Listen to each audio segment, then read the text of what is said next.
সবাইকে শুভেচ্ছা। আমি ডাক্তার মোহাম্মদ আসাদুজ্জামান, সহকারী রেজিস্ট্রার হিসেবে মেডিসিন বিভাগে কর্মরত আছি Sylhet MAG Osmani medical college হসপিটালে। আপনারা সবাই জানেন সিলেট বিভাগের যদি ধরি একটা রেফারেল সেন্টার হিসেবে আমাদের এই ওসমানী মেডিকেল হসপিটাল কাজ করে যাচ্ছে এবং গত বছরের শুরু থেকেই করোনা মহামারীর শুরু থেকেই আমাদের এখানের এই হাসপাতাল সব ধরনের করোনা রোগীদের সার্ভিস দিয়ে যাচ্ছে এবং আমি বর্তমানে আমাদের এখানে সংগঠন যে মিড লেভেল চিকিৎসক পরিষদের সংগঠন তার প্রচার সম্পাদক হিসেবে আছি এবং একই সাথে যেহেতু আমি মেডিসিন বিভাগে কর্মরত আছি, তো আমি এখন আমাদের ব্যক্তিগত যে অভিজ্ঞতা করোনাকালীন সেই অভিজ্ঞতাগুলো আপনাদের শেয়ার করব। প্রথমে আমি ধন্যবাদ দিতে চাই আমাদের মিড লেভেল চিকিৎসক পরিষদের সভাপতি ডাক্তার প্রশান্ত সরকার এবং সাধারণ সম্পাদক ডাক্তার এম নুরুল ইসলাম, যাদের প্রত্যক্ষ তত্ত্বাবধানে এবং নির্দেশে বলা যায় এবং সমন্বয়ের মাধ্যমে আমরা শুরু থেকেই কোভিডের সার্ভিস দিয়ে আসছি। আমি যদি বর্তমানে পরিস্থিতি বলতে চাই, আমাদের বর্তমানে 3টি ওয়ার্ডে, আজকে থেকে আরও 2টি ওয়ার্ড যোগ হচ্ছে, 5টি ওয়ার্ডে করোনা রোগীদের সেবা চলছে এবং আজকের সর্বশেষ তথ্য মতে প্রায় 206 জন রোগী আমাদের এখানে ভর্তি আছে। এবং যে বিষয়টি আমি আপনাদের জানাতে চাই মূলত সেটি হচ্ছে কোভিড কিন্তু এখন আগের মতো নেই।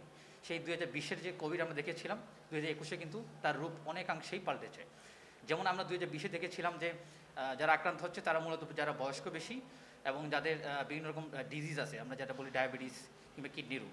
কিন্তু বর্তমানে আমরা যেটা দেখতে পাচ্ছি আমরা গত মাসের অভিজ্ঞতায়, সেটি হচ্ছে ইয়াং মানুষরা কিন্তু কোভিডে সমানভাবেই আক্রান্ত হচ্ছে, এমনকি বাচ্চারাও আক্রান্ত হচ্ছে এবং মৃত্যু কিন্তু গতবারের তুলনায় অনেকাংশেই বেশি, যেটি আমাদের ভয়ের কারণ। আরেকটি বিষয় আমি বলতে চাই, সেটি হচ্ছে আমরা বিভিন্ন জায়গায় আমরা বেশ আলোচনা শুনি যে অক্সিজেন অভাবেই রোগী নাকি মৃত্যু হয়। বিষয় হচ্ছে কোভিডের চিকিৎসায় অক্সিজেন অবশ্যই অত্যন্ত গুরুত্বপূর্ণ একটি উপাদান। তো এটি মনে রাখতে হবে, কোভিডের মৃত্যুর প্রধান কারণ শুধুমাত্র অক্সিজেন ঘাটতিই নয়। কোভিড আমাদের ফুসফুস এমন কিছু অঙ্গ ক্ষতি করে, এমনভাবে ড্যামেজ করে এবং আরও বিভিন্ন রকম অঙ্গ, যেমন আমার কিডনি আছে, আমার ব্রেইন আছে, আমার হার্ট আছে, এগুলো কিন্তু সমানভাবে আক্রান্ত করে। সুতরাং এগুলোর কারণে কিন্তু মৃত্যুতে অনেক মানুষ মৃত্যু হচ্ছে, যেটা আমরা দেখতে পাচ্ছি।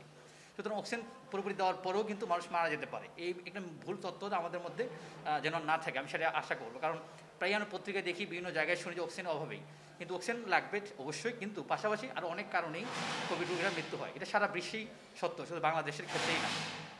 এবার যে কথা বলবো, এই মুহূর্তে আমাদের জন্য আমাদের হাতে সবচেয়ে শক্তিশালী যে অস্ত্রটি আছে যা আমাদের প্রতিরোধ করতে পারে এই কোভিড থেকে, সেটি হচ্ছে ভ্যাকসিন।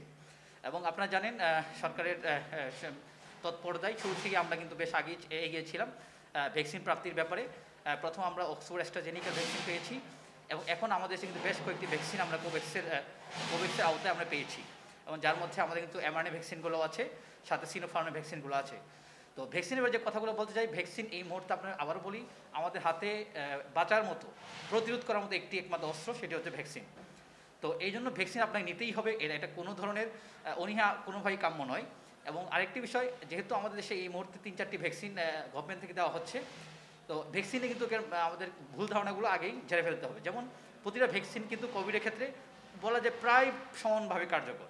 এখানে ভয়ের কিছু নেই যে আমি কোনটা পেলাম, আমি কি অ্যাস্ট্রাজেনিকা পেলাম নাকি আমি মডার্না পেলাম। সুতরাং এই ভুলগুলো তত্ত্ব আমরা চিন্তা করার কোনো দরকার নেই। আপনার যখন সিরিয়াল আসবে, যখন আপনি যে ভ্যাকসিন যেখানে পাবেন সেটি আপনি নিয়ে নেবেন। কারণ মনে রাখতে হবে, ভ্যাকসিন দেওয়ার পর কিন্তু আপনার প্রতিরক্ষা কিন্তু প্রমাণিত।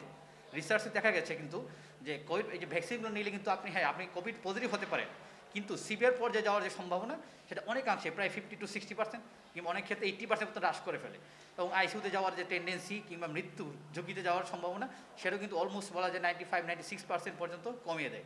সুতরাং এই তথ্য কিন্তু প্রায় সব ভ্যাকসিনের ক্ষেত্রে প্রায় সমানভাবে প্রযোজ্য। তো এই জন্য আমি সবাইকে অনুরোধ করব, যেহেতু সরকারের যে তৎপরতায় আমরা ভ্যাকসিন পেলাম আমরা এবং কোভ্যাক্সের আওতায়, তো আমরা সবাই যেন যারা যারা পজিশন থেকে যখন আমার পাওয়ার সময় আসবে আমি যেন সেই ভ্যাকসিন নিয়ে নিই। কারণ এটি একমাত্র আমাদের হাতে এই মুহূর্তে যদি বলি সবচেয়ে বড় অস্ত্র এই কোভিড থেকে বাঁচার। আশা করি আপনারা সবাই এটা গ্রহণ করবেন এবং সবাই মিলে আমরা আসলে এই করোনাকে প্রতিরোধ করতে চাই।